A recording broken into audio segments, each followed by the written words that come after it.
اعوذ باللہ من الشیطان الرجیم، بسم اللہ الرحمن الرحیم۔ السلام علیکم۔ خواہش۔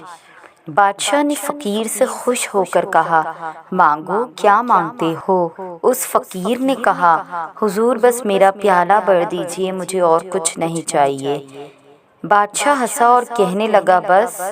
لیکن اس نے سارے پہنے ہوئے زیورات اس میں ڈال دیے مگر پیالہ نہیں بھرا۔ بادشاہ حیران ہوا، مگر یہ اس کی عزت کا معاملہ تھا۔ اس نے وزیروں کو حکم دیا۔ وہاں موجود وزیروں نے بھی اپنے زیورات اتار کر ڈال دیے مگر پیالہ خالی کا خالی۔ سلطنت کا خزانہ بھی منگوا کر ڈال دیا گیا مگر پیالہ نہ بھر سکا۔ وہ فقیر مسکراتے ہوئے واپس جانے لگا اور بادشاہ ہاتھ باندھے کھڑا ہو گیا۔ فقیر کا یہ جواب سب کو لاجواب کر گیا کہ حضور، یہ خواہشات کا پیالہ ہے، اسے قبر کی مٹی کے سوا کوئی چیز نہیں بھر سکتی۔ سبحان اللہ۔ تو آج کی ہماری ویڈیو کا ٹاپک ہے سزا اور جزا۔ لیکن اپنی ویڈیو شروع کرنے سے پہلے ہمیشہ کی طرح آپ سے گزارش ہے کہ جنہوں نے ہمارے چینل کی اس سے پچھلی تمام ویڈیوز نہیں دیکھی ہے تو پہلے وہ دیکھ لیجئے، اور ویڈیو پسند آنے کی صورت میں ہمارے چینل کو ضرور سبسکرائب کیجئے۔ اللہ تعالیٰ نے ملک الموت سے پوچھا، تجھ کو کس بندی کی روح قبض کرتے وقت کبھی رحم بھی آیا یا نہیں؟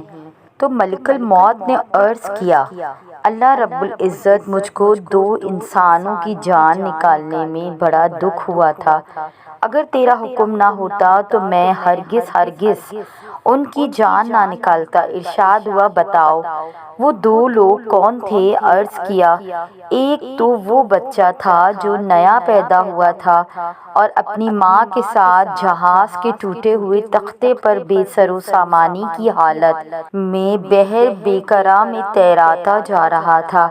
اس وقت اس بچے کا واحد سہارا تمام کائنات میں اس کی ماں تھی۔ تو مجھے حکم ہوا کہ اس کی ماں کی روح قبض کر لے۔ اس وقت مجھے اس بچے پر بے حد رحم آیا تھا، کیونکہ اس بچے کا اس کی ماں کے سوا کوئی دوسرا خبر گیر نہ تھا۔ بھوکا پیاسا بچہ اپنی ماں کے دودھ کے لیے ترس رہا تھا، اور باری تعالیٰ دوسرا ایک بادشاہ تھا جس نے ایک شہر کمال آرزو سے ایسا بنوایا تھا کہ ویسا شہر دنیا میں کہیں بھی نہیں تھا۔ اور جب وہ شہر تیار ہو گیا اور بادشاہ اپنے شہر کو دیکھنے پہنچا تو جس وقت ایک قدم اس کا شہر کے دروازے میں تھا تو مجھے حکم ہوا کہ اس کی جان قبض کر لے۔ اس وقت بھی مجھے بہت رونا آیا تھا کہ وہ بادشاہ کیا کچھ حسرتیں اپنے دل میں لے گیا ہوگا۔ اللہ تعالیٰ نے فرمایا، عزرائیل، تمہیں ایک ہی شخص پر 2 بار رحم آیا ہے، کیونکہ یہ بادشاہ وہی بچہ شداد تھا جس کو ہم نے بغیر ماں باپ کے بنا کسی سہارے کی سمندر کی تیز و تند لہروں اور طوفانوں میں بھی محفوظ رکھا اور اس کو حشمت و ثروت کی بلندیوں پر پہنچایا، اور جب یہ اس مرتبے کو پہنچا تو ہماری تابعداری سے منہ موڑا اور تکبر کرنے لگا اور آخرکار اپنی سزا کو پہنچا۔ تو آج کی ہماری ویڈیو کا ٹاپک ہے شداد کی جنت۔ احقاف قوم عاد کا مسکن تھا۔ عربی میں ریت کے لمبے اور اونچے ٹیلوں کو حقف کہا جاتا تھا۔ احقاف حقف کی جمع ہے اور یوں اس کا مطلب ہوتا ہے ریت کے اونچے اور لمبے ٹیلوں پر زمین۔ یہ علاقہ یمن اور عمان کے درمیان بکھرا ہوا تھا۔ قوم عاد یہاں 8,500 سال قبل آباد تھے۔ اللہ تعالیٰ نے انہیں سرسبز کھیتیاں بھی دے رکھی تھی اور جانور بھی، پانی بھی اور وافر خوراک بھی۔ نعمتوں کی اس فراوانی نے انہیں بھٹکا دیا، وہ اللہ کے باغی ہو گئے۔ ہدایت کے لیے حضرت ہود کو بھجوایا گیا، وہ انہیں تبلیغ کرنے لگے، لیکن عاد ان کا مذاق اڑانے لگے۔ وہ شرک سے پیچھے ہٹنے کے لیے راضی نہ ہوئے۔ شداد اس قوم کا بادشاہ تھا۔ یہ دو بھائی تھے، شدید اور شداد۔ شدید پہلے بادشاہ بنا، وہ فوت ہوا تو شداد نے اقتدار سنبھال لیا۔ وہ ایک وسیع سلطنت کا حکمران تھا۔ حکومت یمن سے عراق اور بعض روایات کے مطابق ایران تک پھیلی تھی۔ حضرت ہود علیہ السلام نے اسے بھی سمجھانے کی کوشش کی، لیکن اس کا دل بھی بند تھا۔ دونوں کے درمیان مکالمہ ہوا۔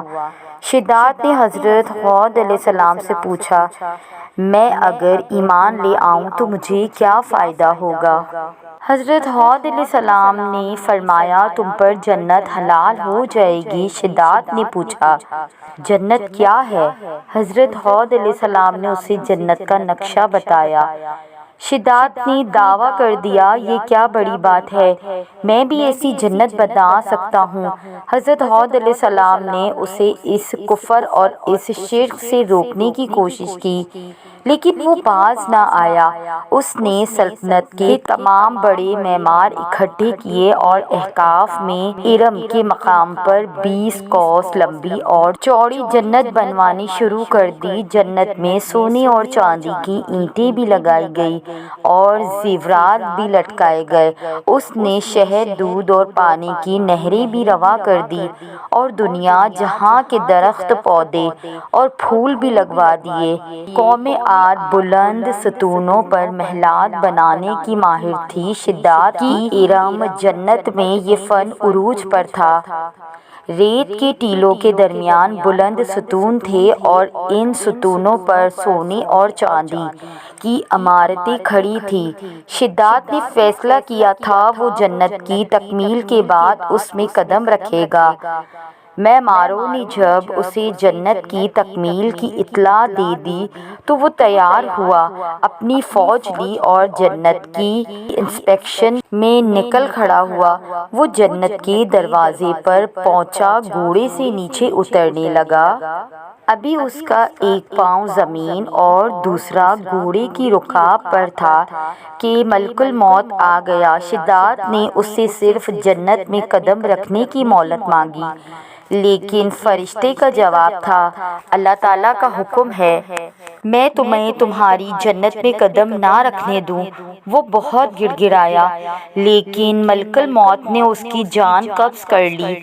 وہ زمین پر دوسرا قدم نہ رکھ سکا۔ شداد کی موت کے بعد حضرت جبریل امین نے چیخ ماری اور شداد کی پوری جنت زمین میں دس کر غائب ہو گئی۔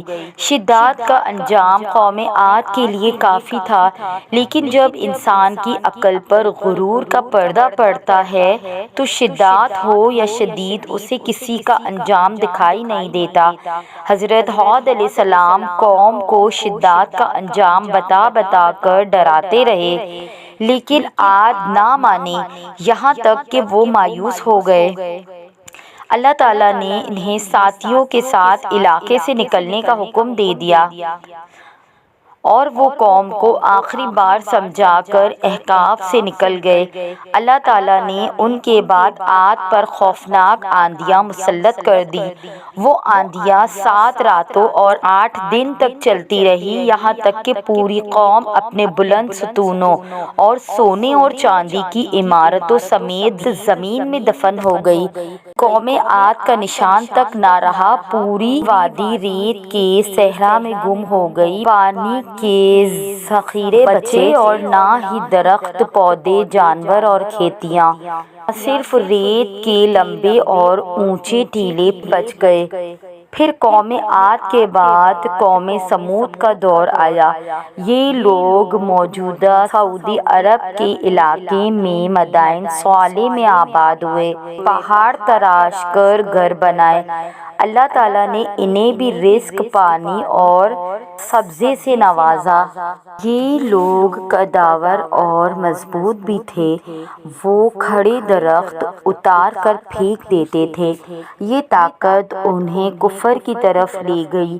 اللہ تعالیٰ نے ہدایت کے لیے حضرت صالح علیہ السلام بھجوائے، وہ انہیں سمجھاتے رہے، لیکن وہ بھی باز نہ آئے۔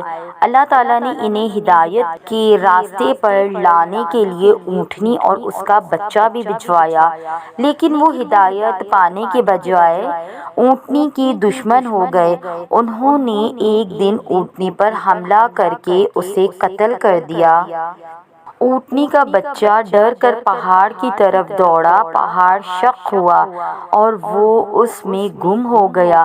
یہ واقعہ قوم سمود کی تباہی کا باعث بنا۔ حضرت جبرائیل علیہ السلام نے چیخ ماری اور مدائن صالح سے لے کر حضر موت تک 500 کلومیٹر کے پہاڑ چھوٹی چھوٹی کاشوں میں تقسیم ہو گئے۔ یوں قوم سمود بھی برباد ہو گئی۔ حضرت صالح علیہ السلام قوم کی تباہی کے بعد حضرت ہود علیہ السلام کے علاقے احقاف میں آ گئے اور پہاڑوں میں آباد ہو گئے۔ احقاف کا علاقہ اس وقت عمان میں موجود ہے۔ قوم عاد اور قوم سمود کے باقی ماندہ لوگ دونوں کے لوگ ثلاثہ شہر کی مسافات میں آباد تھے۔ حضرت ہود علیہ السلام اور حضرت صالح علیہ السلام کے مزارات بھی ثلاثہ میں واقع ہے۔ ناسا کو 1992 میں عمان کے سیرا میں ریت سے 13 میٹر نیچے ایک شہر دکھائی دیا۔ یہ ایک حیران کن دریافت تھی۔ اس پر کام شروع ہوا اور شہر کا سرا مل گیا۔ تو یہ تھی ہماری آج کی ویڈیو۔ اگر آپ ہماری اس کاوش کو پسند کرتے ہیں تو ہمارے چینل کی تمام ویڈیوز کو دیکھ کر ہمارے چینل کو سبسکرائب کیجیے۔ جزاکم اللہ خیرا کثیرا، احسن الجزا۔ اپنا بہت سارا خیال رکھیے۔ اللہ حافظ۔